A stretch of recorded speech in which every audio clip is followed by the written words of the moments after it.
अस्सलामुअलैकुम। कैसे हैं मेरे प्लम्बर दोस्त? उम्मीद है खैरियत से होंगे। मेरा नाम ज़हीर अब्बास है और मैं आज एक वॉल हैंग कमोड का इंस्टॉलिंग करने लगा हूँ। तो चलिए शुरू करते हैं। ये मेरे पास एक कमोड है और इसकी मेजरमेंट और पैमाइश चेक कर लेते हैं। ये किट बोल्ट की जो एरिया है इसकी पैमाइश 180 बनती है और जो 40 और 90 का पीस है इसकी पैमाइश 150 से 55 है। ये हमारे पास 90 का पीस, ये 40 का पीस। एक बड़ी खूबसूरत सी पैकिंग में हमारे पास एक पुश बटन आता है। ये टैंकी का पुश बटन है। ये इसके साथ पेच, स्टैंड। ये जो हमारे पास 90 का पीस है इसे कमोड में अच्छे तरीके से बिठा के चेक कर लेंगे। चेक करने के बाद ये हमारे पास 40 का पीस, उसे भी बिठा के अच्छे तरीके से चेक करेंगे। चेक करने के बाद इनके मेजरमेंट चेक कर लेंगे, पैमाइश चेक करेंगे और उसके बाद इसे इंस्टॉल करेंगे।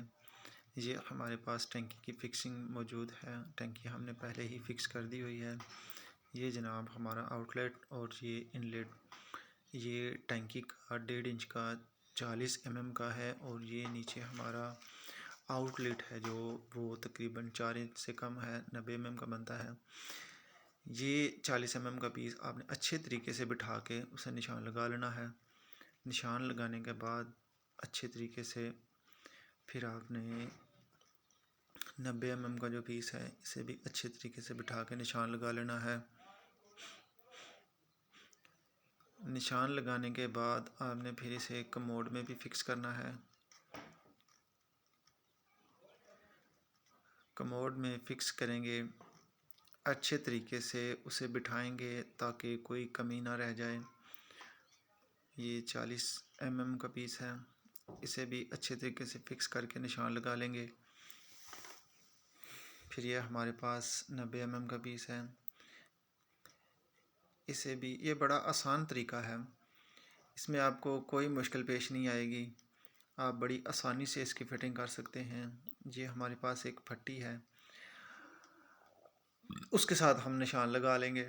निशान लगाने के बाद जो दरमियान वाला हिस्सा है उसकी हम पैमाइश कर लेंगे, उसे हम नाप लेंगे कि वो कितना है। ये मेरे पास 50 का पीस आ रहा है और कोशिश कीजिए 1-2 ज़्यादा ही काट लें।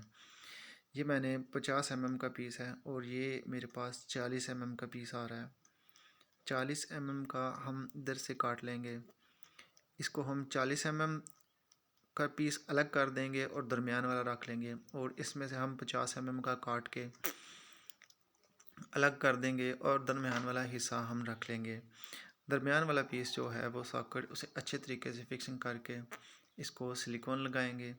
सिलिकॉन लगाने के बाद अच्छे तरीके से कोशिश कीजिए कि सिलिकॉन लाजमी लगाएं ताकि कोई कमी पेशी रह भी जाए तो सिलिकॉन कवर कर जाए। सिलिकॉन बहुत अच्छी चीज़ है।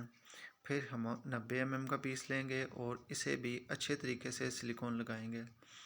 अच्छे तरीके से सिलिकॉन लगाने के बाद हम फिर इसे फिक्स करेंगे। आपने कोशिश करनी है कि जो टुकड़ा काटें, काटने के बाद उसे ड्रिक मार ले लें और उसके साथ अच्छे तरीके से उसे नोकदार बना लें और फिर इन दोनों को सिलिकॉन लगा लें। वाशल हमारे पास बड़ी अच्छी कंपनी की है, हमने ग्रोही कंपनी की टैंक फिट किया है और ये टैंक के साथ ही सारा सामान आता है। ये वाशल, ये पाइप वगैरह, ये हर चीज़ पाइप टैंकी के साथ ही आती है। तो इसको हम अच्छे तरीके से सिलिकॉन लगा लेंगे ताकि कोई कमी पेशी ना रह जाए। सिलिकॉन लगाने के बाद ये हमारे पास जो कमोड है, कमोड के ऊपर वाले हिस्से को जो 1.5 इंच का पाइप 40 का टुकड़ा टैंकी का जिधर आएगा उधर भी सिलिकॉन लगा लेंगे। कुछ ज़्यादा नहीं लगानी, इधर थोड़ी थोड़ी सिलिकॉन लगानी है क्योंकि हमने वाशल के ऊपर पहले ही सिलिकॉन लगा ली हुई है। इसके फ़ायदा ये होगा कि आपका कोई भी पानी की लीकेज का कोई चांसेस नहीं होगा, बिल्कुल फिट हो जाएगी। तो इसको ऐसे उठा के बिल्कुल आराम के साथ आपने फ़िक्स कर देना है। फिक्स करने के बाद साइडों के ऊपर जो हमने काबले पहले ही हमारी टैंकी के साथ फिक्स थे, हमने जो टैंकी लगाई है वो फुल फ्रेम लगाई हुई है, तो उसके साथ काबले फिक्स होते हैं। उनके साइज़ दो आते हैं, 180 और 230। आपने इस चीज़ का ख्याल रखना है कि काबले हैं जो वो 180 पे रखने हैं, 230 पे नहीं रखने हैं, क्योंकि कमोड का जो साइज़ आता है वो 180 का आता है। तो हम ये नट को अच्छी तरह से टाइट कर लेंगे और उसके बाद हम बबल लेवल जो है सीट के ऊपर रखेंगे। बबल लेवल सीट के ऊपर रखने के बाद इसको अच्छी तरह से लेवल करेंगे। लेवल करने के बाद हम दोनों तरफ से नट जो हैं वो टाइट कर लेंगे। टाइट करने के बाद अच्छी तरह से इसे फिक्स कर लेंगे।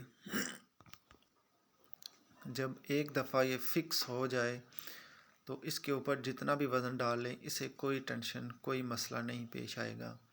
ये बहुत मज़बूत चीज़ है और इसकी लुक तो क्या ही बात है। इसको लगाने के बाद क्या लुक आएगी आपके वाशरूम की। बहुत अच्छी क्वालिटी की सीट है ये। टंकी भी अच्छी क्वालिटी की है। ये हमारी सीट जो है वो फिक्स हो चुकी है। ये जनाब लेवल चेक करें, बिल्कुल बबल लेवल ठीक है, बिल्कुल। इसके बाद इसके कवर की बारी आएगी। इसकी कवर के जो नट बोल्ट है वो निकाल लेते हैं। नट लगाने के बाद इसको सीट में अच्छी तरह से बिठाएंगे। सीट में अच्छी तरह बिठाने के बाद इसको नीचे से टाइट कर लेंगे।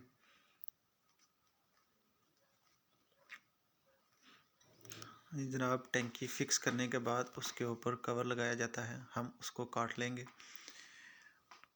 उसको काटने के बाद अच्छी तरह से इसकी सफाई कर लेंगे। इसको आप आरी ब्लेड के साथ भी अच्छे तरीके से काट सकते हैं, पेपर कटर के साथ भी काट सकते हैं। मेरे पास आसानी से अवेलेबल आरी ब्लेड था तो इसके साथ, इसलिए मैंने आरी ब्लेड के साथ इसे काट दिया। ये जो आपको अंदर से ये जो नज़र आ रहा है, ये टंकी को बैलेंस रखने के लिए होता है। तो जब आपने इसका बटन या टंकी को चालू करना है तो इसको आपने निकाल देना है। इसको निकाल के आपने साइड पर रख देना है। उसके बाद ही आपने इसके ऊपर ये बटन फिक्स करना है। ये इसका पाइप है और ये इसका फ्रेम है। बटन इसके ऊपर फिक्स होता है। इसको आपने नट लगा लेने हैं। नट लगाने के बाद इसे अच्छी तरह से फिक्स करना है। ऊपर वाला भी नट, इसके दो ही नट आते हैं, ऊपर वाला भी लगा लें, नीचे वाला भी लगाने के बाद इसे लेवल कर लें। बबल लेवल के साथ इसको लेवल कर लें। लेवल करने के बाद अच्छी तरह से इसे लेवल करने के बाद फिर आपने इसके ऊपर बटन लगाना है। बटन लगाने के बाद ये पाइप है जो, इसे पाइप को बटन के साथ ज्वाइन करना है। ज्वाइन करने के बाद आपने इसे चेक कर लेना है। ये हमारे पास ग्रोही कंपनी की टंकी का बटन है। ग्रोही बड़ी अच्छी किस्म की कंपनी है। ये पाइप इधर लगाने के बाद आपने इसे पुश करके चेक कर लेना है क्या ये अपना काम करता है या नहीं। तो हम इसे चेक कर लेते हैं। ये इसके अंदर एक टी कॉक, जिसे हम बाहर लगाते हैं, जो छोटी हमारे पास फ्लैश टैंक होते हैं बाहर लगाते हैं, इसका अंदर ही आता है। अब इसे हम फ्लैश करके चेक करेंगे। पुश बटन दबा के ये बिल्कुल अच्छे तरीके से काम करता है और अब हम इसे फिक्स कर देंगे। जी, ये हमारा टैंकी का बटन फिक्स हो गया है और अब हम इसे चेक करेंगे चला के। तो ये है जी हमारी टैंकी और कमोड बिल्कुल बड़ी आसानी तरीके से फिक्स हो चुका है। अगर आपको ये हमारी वीडियो पसंद आती है तो लाइक, शेयर एंड सब्सक्राइब के साथ मोटिवेट ज़रूर कीजिएगा। अल्लाह हाफिज़।